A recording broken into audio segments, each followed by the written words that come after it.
crossing the border illegally. We're watching Vice President Harris right now at the border. I believe that's Senator Kelly in the baseball hat to her right. Today, Border Czar Harris is visiting our southern border for the first time in 3 years. She'll see how her terrible border policies have destroyed American lives and let more than 10 million illegals cross into our country. The southern border has been a huge problem for the Biden-Harris administration since day one. And going there 40 days before an election is nothing more than a political stunt. Kamala Harris, it's like, she's so phony and don't even try to hide it.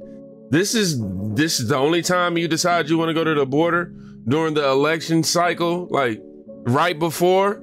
Come on, man, you're not fooling nobody. Come on, we all know that this is a politically motivated move, especially in the context of the upcoming election. It is being argued that her visit is more about countering criticism and addressing her perceived vulnerabilities on immigration and border security rather than a genuine effort to tackle the issue itself. And that's the problem that we, the people, have with her. She's doing everything for show. She's changing her ethnicity for show. You know, she's changing her dialect for show. She's changing her stances, policy, the little policy that she does have out there. She changes it as she goes. It's almost like she's just making this stuff up.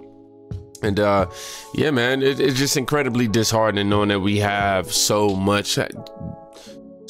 illegals flooding into this country, and knowing that you're trying to get them to expedite the citizenship process in order for you to, we know what's going on. But Kamala just attempted to talk about the economy. We're going to dive more into the immigration crisis, but she tried to talk about the economy without a script. Train wreck. First of all, Latina small businesses are the fastest growing in the country. Yes, they are. Right? Yes, they are. But included in that is that we don't lack for people who have ambition and have aspirations and dreams and an idea that is a great idea and work ethic. But not everybody has access to the capital. That's so true. And I believe strongly that our small businesses are the backbone of America's economy. So when we grow and strengthen small businesses, we all benefit. Somebody said that she's adding to her memorized script in order to try and sound genuine. I don't know. Y'all let me know in the comment section right now. Do you feel genuine about anything that comes from Kamala Harris? Personally, I'll just say no for me. She cannot speak without using the following words and phrases. 1, aspirations. 2, dreams. 3, I was born in a middle-class family. 4, unburdened by what has been. 5, joy. And 6, Trump. Or 7, everything is Trump's fault. She repeats the same thing without providing any specifics to her policies, man. And we're not going to sit here and run off of imagination. We all know that they can't go off script. But look, man, I brought it to your attention the other day about the immigration crisis and how among the over 200,000 migrants with pending criminal charges. Let me rephrase this whole thing. I fumbled the play, y'all. I'm trying to read transition. Long story short, she's responsible for obviously these illegals coming in here at these record numbers, and now criminals are being charged from these illegals. They're being charged over 200,000 of them, and it's bad. But before we dive into that one, y'all, Harris and Walz campaign just got busted for using 2 paid actors to pretend that they were former Pennsylvania farmers and Trump voters who switched to Kamala. Turns out the 2 were not only actors, but Democrat donors for years. Now, Kamala Harris and Tim Walz have been accused of deliberate misinformation. They've released a political ad that claims to depict 2 former Trump voters who live in Pennsylvania and who have switched to Team Kamala after the horrors of January 6th. But this pair of farmers shown in the ad appear to in fact be 2 actors, Robert Lang and Christina Chadwick, and they have an extensive history of kosher of donating to the Democrats and leftist causes dating back to at least 2016. for a party that talks endlessly about the dangers of disinformation and misinformation, they engage in plenty of it. Yeah, so this is great investigative journalism by the journalists that went and found that out. I think it's another illustration of just what is a very synthetic campaign and a very synthetic candidate, where everything is manufactured, from her anointment after Biden was pushed out to just the way the campaign is being run and very limited media, as we just discussed, and then creating sort of these narratives, or almost fictional narratives, of these two Trump supporters who turned, supposedly in this case, and it turns out they're Democrat actors. You can't make this stuff up, and it's pretty brazen. But the question, of course, is, will these antics make it into the mainstream or not, with a media that's very favorable to her? But to the extent that it does, I do think things like this are damaging, because it just goes to that point that she's not a very authentic candidate. I'm just saying, Trump ain't got to pay people to say they voting for him, nor does he have to pay people to attend his rallies or get buses and all that. Like, I'm just saying now. I'm just saying, okay? Now, oh my gosh. Okay, so bombshell news should end the Kamala Harris campaign. This is not a Republican conspiracy theory. Acting ICE Director Patrick, I don't know how to say his last name, has confirmed in a letter that the Biden and Harris administration caught and then released into the United States 425,431 convicted criminals, including among them are 13,099 convicted of murder and 15,811 convicted of sexual assault. Now, we watched a video yesterday that summed this up as well, but for the context of this video and the point of it all, I have to, let y'all watch this and get, caught up on it. The Director of Immigration and Customs Enforcement confirms that more than 13,000 illegal immigrants convicted of murder have been caught at the border and then released into the United States. The letter here tells the tale. Hello, I'm John Roberts in Washington. You believe this, Sandra? Which means they are here. And this is just an unbelievable development.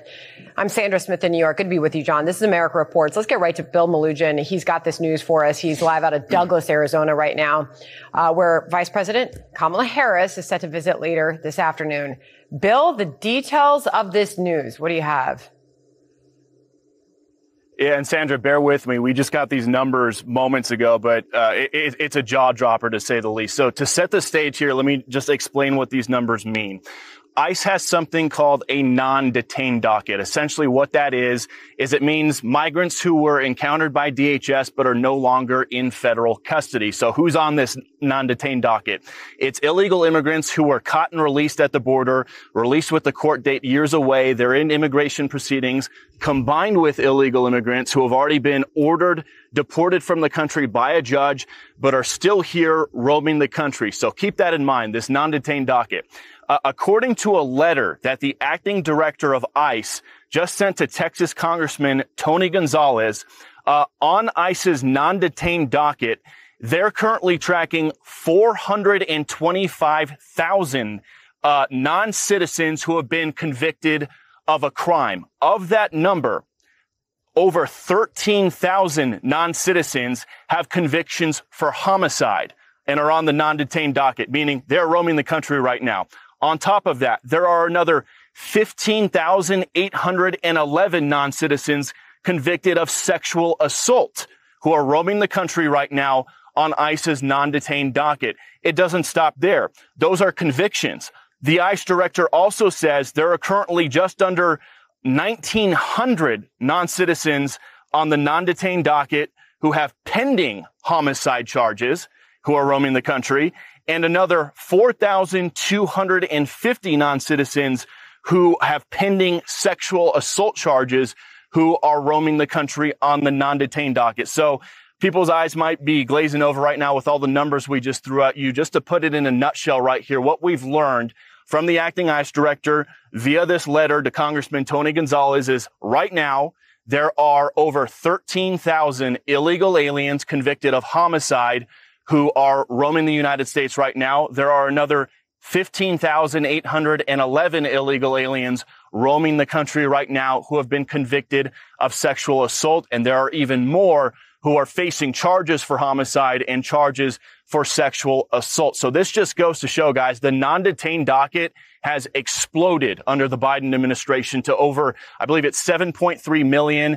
They're anticipating it could hit 8 million by the end of the year. But looking at the numbers on this letter right here, there are currently over 600,000 non-citizens on ICE's non-detained docket who are either convicted, 600,000 non-citizens on this non-detained docket who are roaming the country right now. Of that, 425,000 have already been convicted of crimes. 222,000 are pending crimes. And again, the most serious crimes we just told you about. I'm just going to go straight to the comments on this one. And they pound the drum that Donald Trump is a threat to our democracy, but the common senseless people are blind to reality. Common senseless. Wow, I have to use that. Definitely. I don't see how people, when you look at the policy and things like that, I don't see how you could oppose what this man is trying to put out there and make happen. Somebody said her campaign never started. She didn't get one vote. Somebody says that Kamala is responsible for unaliving and R words in America. Yes, over 13,000, unalivers, man. People who unalive people. I don't even want to say the word. It's just I'm sick of us catching them in these things, and it's a nail in the coffin situation and nothing ever happens. That is annoying to me. Trump definitely had a response, but before we show Trump's response, I want to show y'all Tulsi Gabbard's. Tulsi responded by shameless. No other way to describe Kamala Harris' photo op at the southern border. Promising to secure it. This is us leaning back into the immigration crisis, everybody. My bad, I did a horrible job of transitioning into that. But yeah, shameless, no other way to describe Kamala Harris' photo op at the southern border, promising to secure it after allowing 10 million illegal aliens in the past 3.5 years as borders are. A shameless person feels no shame because they have no conscience. And that's definitely the truth. And I told y'all Donald Trump responded.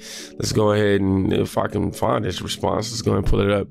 It says an incredible, poignant line just delivered by President Trump. Let's go and check it out. Let's get it. Get y'all right in the beginning. Millions and millions of people, 21 million plus, have been dumped into the United States, and many of them are murderers. Many of them are horrible criminals. What Kamala Harris has done is unforgivable. It's a crime, what she did. It's got to be criminal.